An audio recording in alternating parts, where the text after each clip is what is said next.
Hi guys, welcome back to my channel. I'm Adebimpe from Style by Binta, and in this video I'm going to be making use of ashoke to make an African native fila.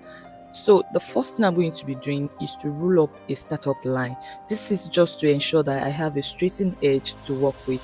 So I'm going to be making use of my ruler, and I'm going to allow the tip of the ruler to be touching that startup line while the edge is touching 9 inches, and I'm going to be marking it and slanting it upward. This is just to get the height of my cap. So the next thing I'm going to be doing is to place my rule straight, and I'm going to be marking 12 inches. I'm going to do it on the both sides, and I'm going to be slanting it just as the first slanted line.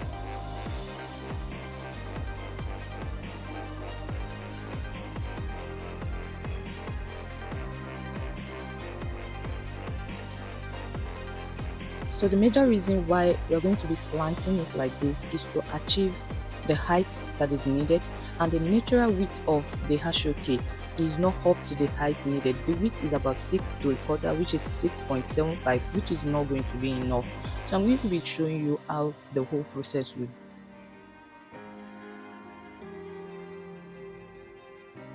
So I'm going to be measuring another 12 points, and I'm going to be rolling it out just as I did earlier. So guys, I'd like you to take a minute. If you're yet to subscribe to my channel, I'd like you to please do so. Subscribe to my channel, like, share my video, and I'd like you to please turn on your notification button so that you get notified as soon as I upload new videos.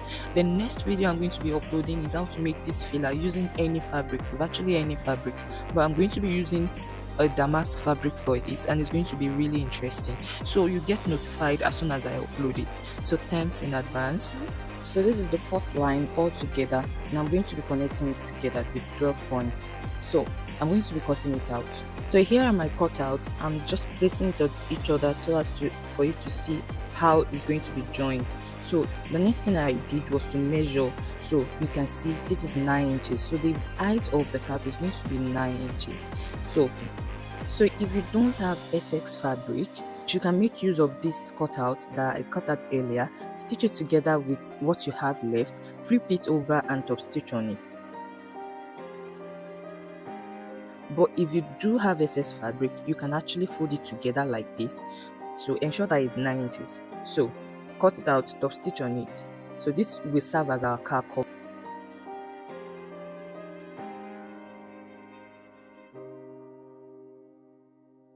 So I'm going to be placing it over each other, and I'm going to be top stitching on it by a quarter of an inch or even less. Just ensure that it adds both together.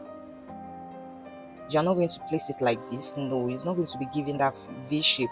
You're going to make the pointy side one pointy side to make the other side that is blunt, and you're going to be placing it exactly like that and stitching it together. The side that is blunt should be on top of the pointy side. This is just to ensure that the fraying edge does not continue to fray out.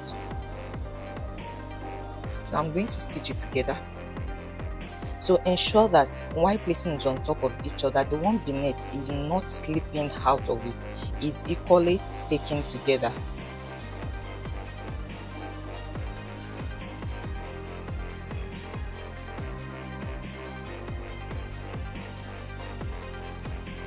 So I'm going to do exactly the same thing to the other side. I'm going to ensure that the pointy side, don't make it in this V manner, make sure that it aligns the pointy side to the blunt side. Let's overlap each other by like 1/8 of an inch, and ensure that the both are sewn together.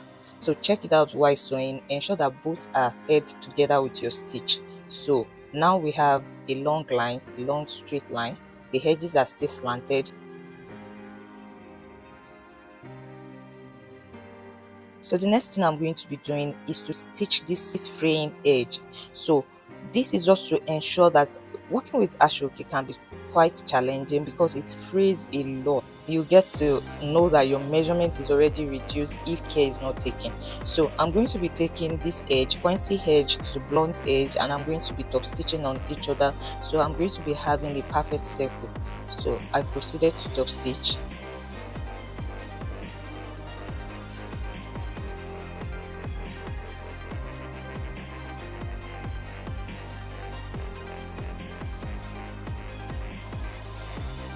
So here it is. Ensure that you add both together. None is coming off from beneath. So this is it. This is the outcome. So you can slide it to whichever side you want. Then I'm going to proceed to the cutting table and cut one side open. So I went ahead to cut one side open, just as you see me do. So I'm going to be flipping it open, and I'm going to be making use of my collar stay.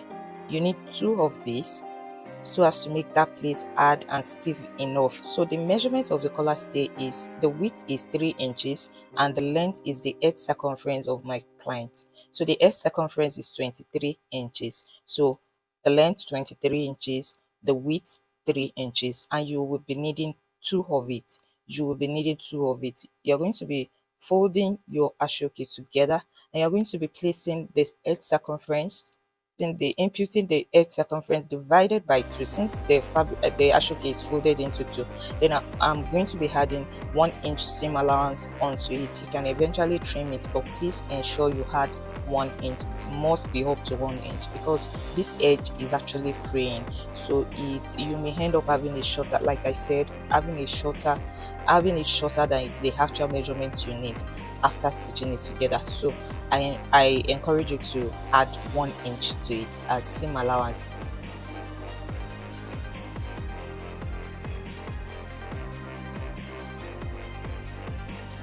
So I'm going to be cutting whatever I have left out. So I'll flip it open,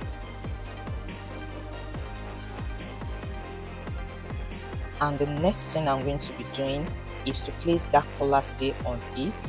I'll ensure I place it in such a way that 1 inch allowance is at both sides, and at the front part where I'm making my front part, I'm going to be marking 0.75 or 1 inch, depending on how you want it, how much you use to stitch together. So this whole 0.75 or 1 inch is not going to be solely for seam allowance.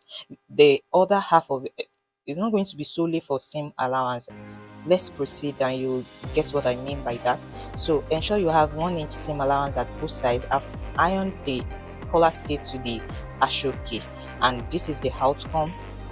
So the next thing I'm going to be doing is to flip it over, just as you see me do, and I'm going to go ahead and iron it. I'm going to ensure that I make it so tight to that collar stay, where that collar stay is ending, and make it so the ashoke so tight to it. So I'm going to be pressing it out to have that line. So it's going to be what will guide me to stitch it. So the first thing to do is just to iron it. So after ironing it, this is what I have. So I'm going to proceed and I'm going to stitch it by 1/4 of an inch, that is 0.25. So I'm going to be marking 0.25 all around, and I'm going to be stitching it by that 0.25 from one angle to the other angle. So this is what I have after stitching it together. So that is the essence of stitching it together, is just to have this angle. That's just the essence, and it's just to create some beauty for the filler.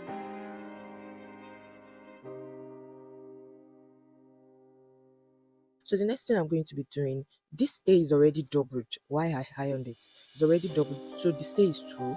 So the next thing I did was to cut out the exact size of the ashoke as it is on a lining. So the lining is going to be beneath and the ashoke is going to be on top. Now I'm going to be dividing the measurement, the 0.75 or 1 inch that I have at this edge, by 2. I went ahead to divide it by 2, and I'm going to be stitching it together with that first divided line.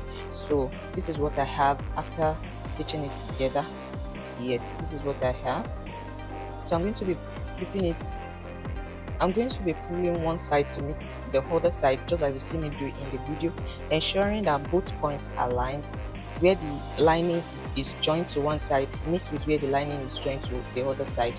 Okay, where I folded 1/4 of an inch is also aligning to where I folded 1/4 of an inch on the other side, and I'm going to be stitching very close to that my collar stay. Ensure that it's also equal on both sides. So I'm going to be stitching from one side. You can start from the center down, then come back to the center down to the other side, and you can come from one edge to the other, whichever is convenient for you. Then I proceeded to trim my edges, and the next thing I did was to open it. I folded it in such a way that the center back where the stitch is in the middle, and I'm going to press it just to have that place neatly laid out so that it will not be budgy at the end of it. So this is what I have. So the next thing I'm going to be doing is to flip the whole ashoke to the right side, ensuring eventually that I have the ashoke very tight to the collar stay on it. So the excess of about 0.25 will be there, so I'm going to be flipping it, and you're going to be seeing how I'm going to make it so firm to the collar stay. Just watch as I do. So I'm going to be flipping the lining to cover the raw part of the ashoke. So it's going to be concealing the inside part, which is also the wrong side of the cap. So I went ahead to pull it out.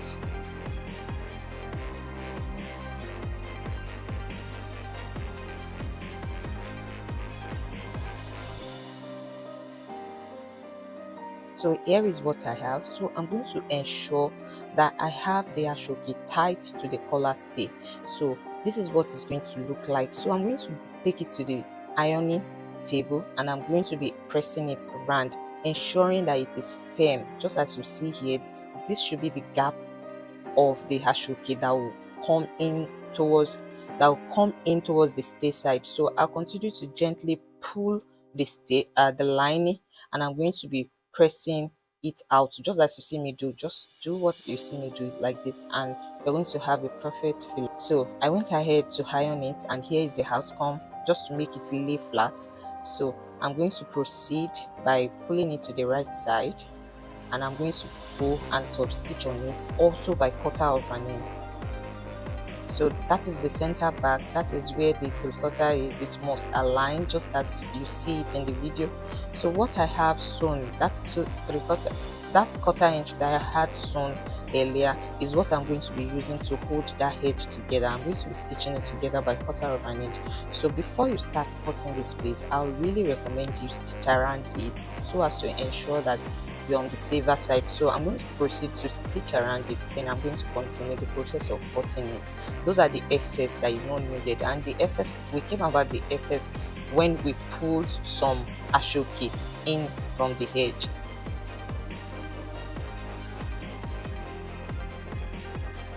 So this is what we have remaining, the cap cover. So to get the cap cover, I'm going to be stitching this part on this part. So as usual, the pointy side will be beneath, while the pointy edge will be beneath, or while the blunt edge will be on top. So this is what I have. So the next thing I'm going to be doing is to place the cap on it, just as you see me do, and I'm going to be choking around it to get the circumference of the cap. So I went ahead and I choke around it really very close to the edge.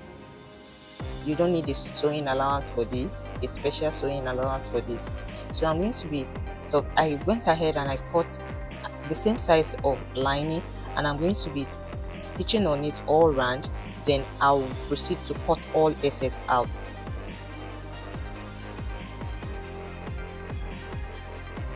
And the next thing I'm going to be doing is to fold it together just as you see me do, just to determine the center. This is just to guide me to stitch this cap cover to the cap circumference. So I went ahead and I notched on both sides, making sure that one side will be falling to the center front and the other side is going to be falling to the center back.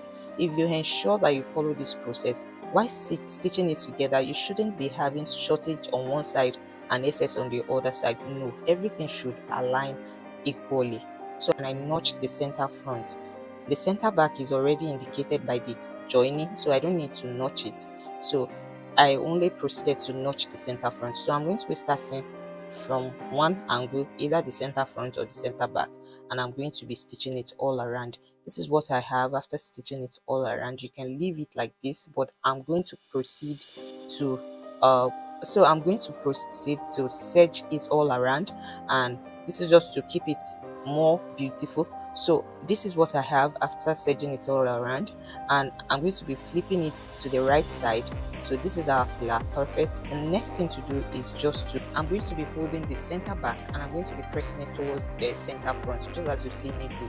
So the next thing I'm going to be doing is to bend to whichever side I want. The belief is the married men flip to the right side while the single men flip to the left side. I don't know what's your take on it. Actually, some even flip to the front while some flip to the back. So